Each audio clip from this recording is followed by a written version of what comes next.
Welcome to Ayuda, your trusted on-demand services app. In this video, we'll walk you through the process of downloading, signing up, and getting started with Ayuda.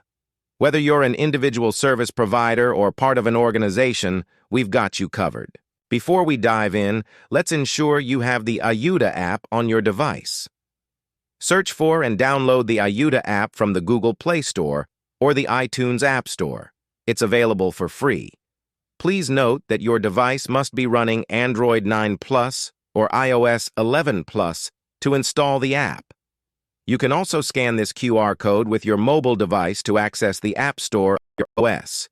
After the download is finished, launch the Ayuda app on your device and tap the Get Started button. Take a moment to carefully review and accept our terms and conditions. When you're ready, tap the Accept and Continue button to proceed to the sign-up page. Choose Service Provider as your account type.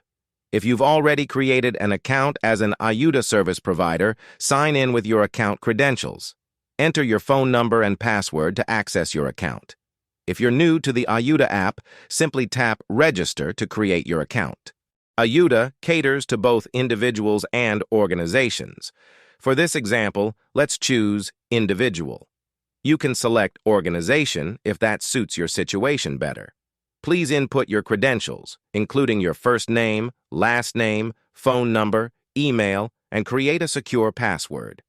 Providing this information enables us to personalize your Ayuda experience. After filling in your details, simply tap Register to create your account. Once you've successfully created your registration account, you'll notice the Ayuda app's home screen indicating Awaiting Verification. This status confirms that your account credentials have been accepted and are presently undergoing review and approval for verification purposes. We kindly ask for your patience during this process, as it may take some time to complete. In the meantime, while your account is being reviewed, you can access the Ayuda Service Provider portal. Here, you'll finalize your registration, conduct any required testing, and undergo training. Simply tap on the Complete Registration button to begin this process and get started with your account setup.